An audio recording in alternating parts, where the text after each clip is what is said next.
우리가 많은 이야기들이 주변에 있습니다. 소설로 또 TV로.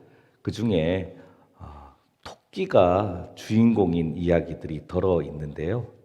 특별히 오늘 에드워드라는 이름을 가진 토끼. 그런데 살아있는 토끼가 아니라 살아있긴 살아있는데 이야기 속에서는 도자기 토끼 인형이 주인공인 에드워드 툴레인의 신기한 여행이라는 책이 있습니다. 그 이야기를 잠깐 하려고 합니다. 제목에 있는 것처럼 에드워드 툴레인, 이름이 에드워드예요. 토끼 스스로 자기를 에드워드라고 부르진 않겠죠. 주인이 에드워드라고 부르는 거죠. 그래서 10살짜리 에벨린 툴레인이라는 아이가 바로 이 토끼의 주인입니다. 그래서 자기의 성 툴레인을 따서 에드워드 툴레인이라고 이 도자기 토끼 인형의 이름을 지어주고 사랑하고 그리고 함께 시간을 즐겁게 보냅니다. 그런데 배를 타고 여행을 가다가 그만 함부로 대하는 어떤 소년들 때문에 이 토끼 인형이 그만 바다에 빠지게 됩니다. 그때부터 인생이 꼬인 거예요. 이 도자기 토끼 인형의 인생이, 에드워드의 인생이 원치 않는 곳으로 흘러가는 거예요. 그래서 쓰레기 더미에 묻히기도 하고 허수아비처럼 걸리기도 하고 결국에는 던져져서 완전히 부서져 버립니다. 완전히 부서졌을 때 정말 그때 인형 수송공을 만나서 고쳐져요. 깨끗하게 고쳐져서 인형 수송공이 운영하는 가게에 전시돼요. 그렇지만 소망이 별로 없어요. 그런데 시간이 지나서 딸랑딸랑 어떤 한 소녀가 들어와요. 그리고 엄마가 따라 들어옵니다. 이 소녀가 억지로 졸라서 이 인형 가게에 들어왔고 다른 수많은 인형 중에 바로 에드워드 앞에 저 인형 살 거야. 그런데 그 엄마가 다가가서 그 인형을 보니까 에드워드였던 거예요. 바로 그 엄마가 배에서 에드워드를 잃어버린 그 소녀가 결혼을 하고 아이를 갖게 되고 그 아이가 졸라서 가게에 들어왔는데 그동안 잊지 못했던 자기의 사랑하는 인형이 거기에 있던 거예요. 그래서 아이 때문에 들어왔지만 아이가 원했지만 이 에벨린이 그 인형을 다시 사서 집으로 돌아가게 됩니다. 그 이야기는 이렇게 끝이 납니다. 옛날에 신기하게도 집으로 돌아오는 길을 찾은 토끼가 있었답니다. 이 이야기는 이렇게 마칩니다. 그러나 이야기 전체를 보면 중간중간 돕는 손길이 있었고 결국 집으로 돌아올 수 있었던 것은 주인이 다시 사주었기 때문입니다. 그것을 사서 집으로 같이 데리고 왔기 때문입니다. 오늘 말씀에 원치 않는 인생을 사는 소년들을 소개합니다. 이 에드워드처럼 원치 않게 험악한 인생을 사는, 원치 않게 쓰레기 더미와 같은 그런 낙담한 인생을 사는, 버림받은 인생을 사는 그런 마음으로 바벨론 땅에 와 있는 한 소년들을 소개합니다. 이 소년들이 바로 다니엘과 세 친구들입니다. 바벨론에 오기까지 느부갓네살 왕에 의해서 바벨론에 의해서 예루살렘, 이스라엘이 점령되기 전까지는 이 친구들은 괜찮게 살았어요. 그래서 오늘 말씀의 3절과 4절에 이 친구들을 소개하는데 이스라엘 왕족과 귀족 중에 흠이 없고 용모가 아름다우며 모든 지혜를 통찰하며 지식에도 통달하며 학문에 익숙하여 왕궁에 설 만한 소년들을 뽑을 때 이 친구들이 뽑힌 거예요. 그러니 예루살렘이 나라가 멸망하기 전에 이 친구들은요, 모든 사람들의 부러움을 샀던 친구들이었어요. 이 친구들을 자녀로 데리고 있는 자녀를 둔 부모님들은 얼마나 많이 부러움의 대상이었을까요? 얼마나 많이 칭찬을 받았겠어요.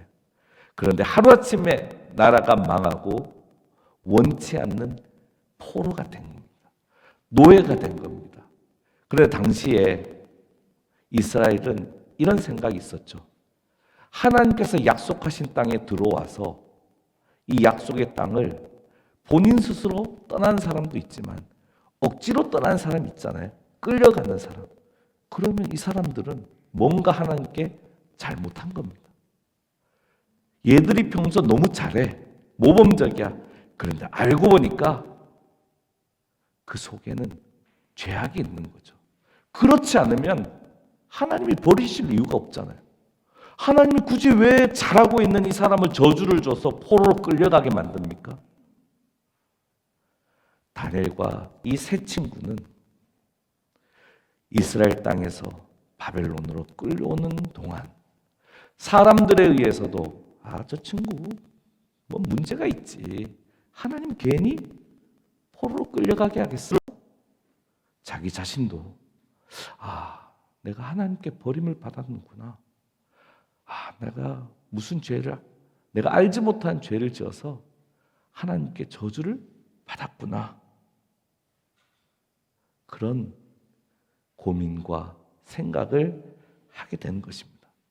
그러나 우리가 잘 알듯이 다니엘과 이 세 친구들은 바벨론 땅에 와서 하나님의 저주의 자리에 그대로 머물지 않습니다. 낙담한 자리에 그대로 머물지 않습니다. 오히려 하나님의 복을 받습니다. 그 이야기를 다니엘서가 우리에게 해주고 있고, 특별히 17절 말씀은 하나님께 어떤 복을 받았는지 구체적으로 기록하고 있습니다. 우리 17절 말씀 함께 읽을까요? 하나님이 이 네 소년에게 학문을 주시고 모든 서적을 깨닫게 하시고 지혜를 주셨으니 다니엘은 또 모든 환상과 꿈을 깨달아 알더라. 그래서 결론, 또 다른 다니엘 전체의 결론인 12장 3절 말씀입니다. 함께 읽습니다. 지혜 있는 자는 궁창의 빛과 같이 빛날 것이요 많은 사람을 옳은 대로 돌아오게 한 자는 별과 같이 영원토록 빛나리라. 다니엘과 세 친구들은 하나님의 저주의 자리에, 낙담한 자리에, 절망의 자리에 그대로 머물러 있지 않았습니다. 그 자리에서 벗어났어요. 그리고 오히려 존귀한 자가 되었습니다. 어떻게 하나님의 저주를 받은 자리에서 하나님의 구원을 넘어 하나님의 놀라운 역사를 이루는 아름다운 사람들로 변화될 수 있었을까요? 오늘 말씀은 한마디로 얘기합니다. 하나님의 은혜와 긍휼을 얻었기 때문이다. 오늘 말씀 제목이에요. 우리가 우리 삶 가운데 어떻게 회복될 수 있습니까? 우리의 절망 가운데 어떻게 벗어날 수 있습니까? 하나님의 은혜와 긍휼로만이 우리는 구원받을 수 있고 우리 삶에서 회복과 은혜와 기쁨을 누릴 수 있다라는 것을 분명하게 선포합니다. 그래서 우리 9절 말씀 같이 읽어볼까요? 시작. 하나님이 다니엘로 하여금 환관장에게 은혜와 긍휼을 얻게 하신지라. 저주의 자리에서 구원의 자리, 은혜의 자리, 복의 자리, 존귀한 자리, 아름다운 자리로 옮겨질 수 있는 것은 하나님의 은혜와 긍휼 때문이었습니다. 그런데 다니엘은 어떤 은혜와 긍휼을 누렸을까요? 오늘 말씀에 먼저 환관장을 소개합니다. 평소에 뽑혀서 바벨론으로 와서 생활하는 모든 일상의 생활 속에서는 다니엘은 바로 환관장 덕분에 하나님의 은혜와 긍휼을 누렸습니다. 환관장이 다니엘을 선택했죠. 뽑았죠. 그리고 데려왔죠. 그리고 일상생활 속에서 9절 말씀처럼 좋은 것 그리고 필요한 것을 제공받는 하나님의 통로로 쓰임 받은 겁니다. 그리고 새 친구 이름대로 우리 새 친구 이름 이거거든요. 다니엘, 하나님이 재판하신다. 하나냐, 여호와께서 은혜를 베푸신다. 미사엘, 누가 하나님이냐? 아사랴, 여호와께서 도우신다. 다니엘은 이렇게 은혜를 받는구나. 정말 그 먼 길을 와서 바벨론에 도착했을 때 그 마음과는 절망 자체였을 거예요. 아마 죽고 싶었을 거예요. 그런데 환관장을 통해서 막 은혜가 오는 거예요. 이제 숨을 쉴 수 있을 정도로 기력도 회복하는 거예요. 하나님이 이렇게 나에게 생명을 주시는구나. 그래서 결국에는 다니엘과 세 친구, 그들 이름에 담겨있는 하나님의 살아계심을 경험하는 겁니다.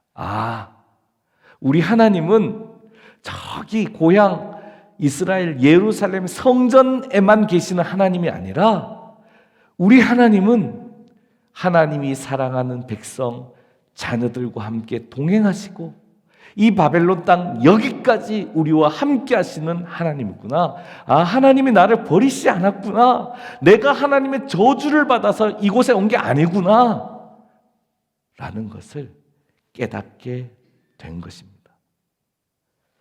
하나님의 은혜와 긍휼을 경험하고 여기까지 함께 하시는 하나님의 은혜를 다니엘이 경험함으로 이제 살 소망을 가지게 되고 바벨론 땅에서 일상을 살아갈 수 있게 된 것입니다. 그런데 문제가 하나씩 생겨요. 바벨론식으로 이름을 바꿔버리네요. 하나님 이름이 담겨있는 이름을 버리고 바벨론 신 이름이 담긴 이름을 쓰게 하네요. 그런데 또 왕이 이상한 또 명령을 내리네요. 3년 동안 내가 주는 것만 먹여. 그 다음에 3년 후에 테스트할 거야. 볼 거야. 그런데 다니엘 마음 가운데 뜻이 정해집니다. 분명히 성령께서 주신 뜻이라고 생각이 됩니다. 분명히 우리 5절 말씀 한번 읽어볼까요? 시작. 또 왕이 지정하여 그들에게 왕의 음식과 그가 마시는 포도주에서 날마다 쓸 것을 주어 3년을 기르게 하였으니 하루 이틀도 아니고 3년이에요. 정말 이 3년 동안. 그런데 다니엘이 뜻을 정합니다. 말씀드렸듯이 우리 8절 말씀 잘 아는 말씀입니다. 함께 읽습니다. 시작. 다니엘은 뜻을 정하여 왕의 음식과 그가 마시는 포도주로 자기를 더럽히지 아니하리라. 뜻을 정하긴 정했어요. 신앙, 하나님 앞에서 신앙, 좋은 신앙의 뜻을 정했어요. 그런데요, 하나님께는 좋은 신앙, 다니엘에게는 좋은 신앙이지만 누가 듣느냐에 따라서 입장이 다른 거죠. 자기를 더럽히지 아니하리라는 뜻을 정했는데 이것을 만약 바벨론 측에서 듣는다면 이건 기분 나쁜 거죠. 뭐야? 우리 음식이 더러워? 왕의 진미가 더러워? 저 노예가 끌려온 놈이 죽을 수밖에 없는 그런 처지에 이를 수 있는 말이 더럽다는 거예요. 그렇죠? 모독하는 거죠. 왕의 진미를 모독한다? 왕을 모독하는 거죠. 그런데 그 뜻을 정하고 평소에 자기에게 은혜를 베풀어 준 환관장에게 부탁을 하죠. 당연히 환관장은 그거 안 돼. 그 뜻 잘못된 거지. 그래서 환관장은 10절 말씀에 이렇게 거절합니다. 함께 읽습니다. 환관장이 다니엘에게 이르되 내가 내 주 왕을 두려워하노라. 그가 너희 먹을 것과 너희 마실 것을 지정하셨거늘 너희의 얼굴이 초췌하여 같은 또래의 소년들만 못한 것을 그가 보게 할 것이 무엇이냐. 그렇게 되면 너희 때문에 내 머리가 왕 앞에서 위태롭게 되리라. 거절했어요. 한 번 거절한 다음에 다니엘이 그 뜻을 버리진 않았어요. 그런데 제가 묵상하면서 자기 스타일은 좀 버렸을 것 같아요. 내 스타일대로 한 건 좀 버렸을 것 같아요. 그러면 어느 쪽으로? 더 나쁜 쪽으로 갔으면 오늘 이야기는 없겠죠. 제가 묵상해 보니까 하나님 쪽으로, 하나님 뜻에 맞는 쪽으로 나아간 것 같아요. 그 내용이 그 다음 말씀에 있습니다. 그 다음 말씀, 환관장이 맡긴 이름 없는 감독자에게 11절부터 13절에 한 말씀을 보니까 자기 스타일은 조금 버리고 하나님에 맞는, 하나님 말씀에 맞는 쪽으로 얘기를 합니다. 우리 11절과 13절 말씀 읽을까요? 환관장이 다니엘과 하나냐와 미사엘과 아사랴를 감독하게 한 자에게 다니엘이 말하되 청하오니 당신의 종들을 열흘 동안 시험하여 채식을 주어 먹게 하고 물을 주어 마시게 한 후에 당신 앞에서 우리의 얼굴과 왕의 음식을 먹는 소년들의 얼굴을 비교하여 보아서 당신이 보는 대로 종들에게 행하소서 하매. 자기 거를 조금, 자기 생각을 좀 내려놓고 하나님이 지혜롭게 하신 그 하나님의 지혜를 가지고 오늘 11절과 13부터 13절 말씀으로 이름 없는 감독자에 얘기하니까 놀랍게도 그 이름 없는 감독자가 다니엘에게 은혜와 긍휼을 베풉니다. 다시 말해서 하나님께서 이번에는 이름 없는 감독자로 하여금 은혜와 긍휼을 얻게 하십니다. 그런데 열흘이면 그래도 도와줄 수 있죠. 열흘 도와줬다고 3년을 도와주는 거, 이거는 상식을 벗어난 도움이죠. 그런데 오늘 말씀에 3년 동안 왕의 말대로 하지 않고 다니엘의 말대로 이 이름 없는 감독자가 도와주는 내용이 바로 오늘 말씀에 기록되어 있습니다. 하나님께서는 평소에는 환관장을 통하여 은혜와 긍휼을 얻게 하셨고 특별할 때에 뜻을 정했을 때에 그때는 이름 없는 감독자로 하여금 은혜와 긍휼을 얻게 하셨습니다. 그런데 우리가 잘 압니다. 하나님께서 다 예배하시고 인도해 주신 겁니다. 환관장이 다니엘을 어떻게 한 게 아니에요. 이름 없는 감독자가 자기에게 있는 것을 준 게 아니에요. 바로 하나님께서 이들로 하여금 다니엘에게 은혜와 긍휼을 베풀게 한 겁니다. 그래서 결론 우리 15절 말씀, 하나님이 어떤 은혜를 다니엘과 세 친구들에게 주셨는지 우리 15절 말씀 함께 있습니다. 열흘 후에 그들의 얼굴이 더욱 아름답고 살이 더욱 윤택하여 왕의 음식을 먹는 다른 소년들보다 더 좋아 보인지라.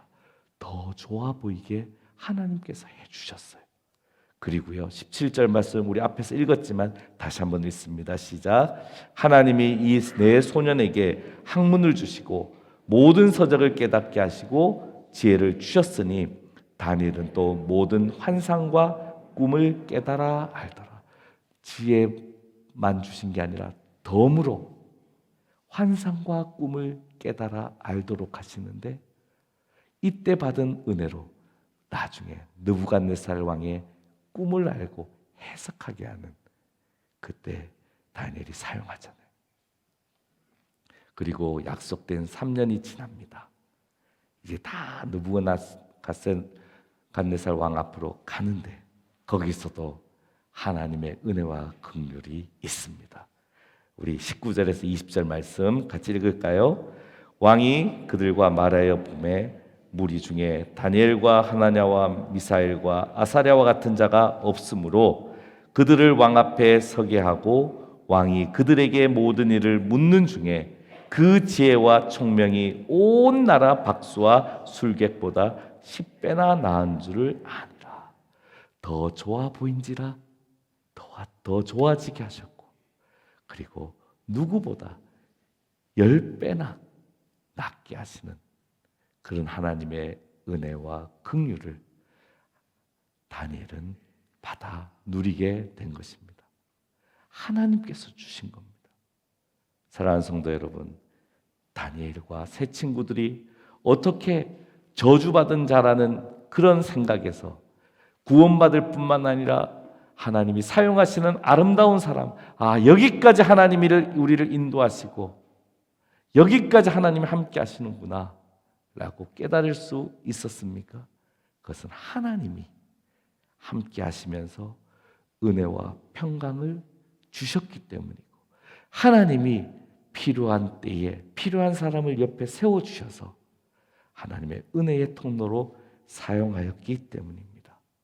사랑하는 성도 여러분, 이스라엘에서 바벨론까지 다니엘이 4-5개월을 걸어서 만신창이가 되어서 왔을 때 아마 죽고 싶었을 겁니다. 절망뿐이었을 겁니다. 그러나 일상의 복을 환관장로로부터 얻게 해서 살게 했습니다. 생명을 유지하게 했습니다. 그리고 더 나아가서 특별히 뜻을 정했을 때 이름 없는 감독자를 통하여 그 뜻을 지켜주셨습니다. 그리고 더 복되게 하셨습니다. 더 지혜롭게 하셨습니다. 더 좋아 보이게 하셨습니다. 그리고 10배나 낫게 하셨습니다. 하나님과 같은 분이 없습니다.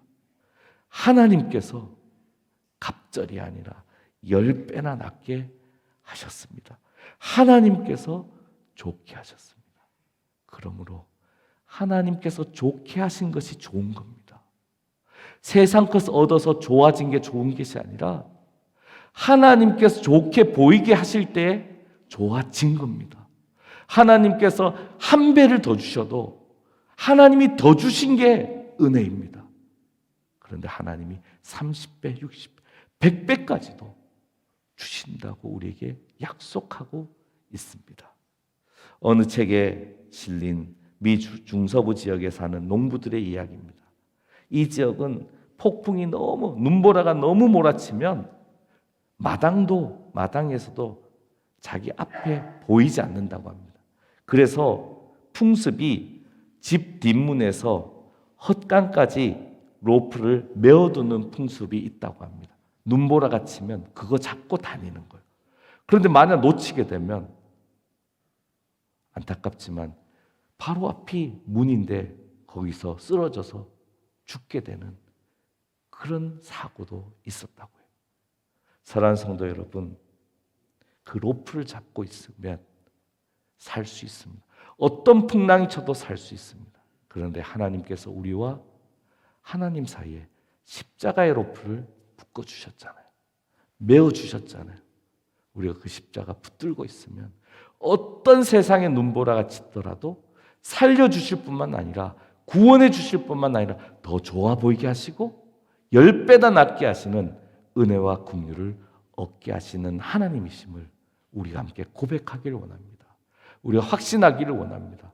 그래서 주님의 십자가 로프 끝까지 붙잡고 어떤 어려움이 있더라도 한 걸음 한 걸음 나아가시고, 그런 가운데 누군가를 통하여 하나님이 제공하시는 은혜와 긍휼로 정말 하나님이 기뻐하시는 아름다운 그런 믿음의 모습을 삶의 자리에서 나타내시고 꼭 누리시고 경험하는 저와 여러분 되기를 주의 이름으로 간절히 축원합니다. 기도하겠습니다.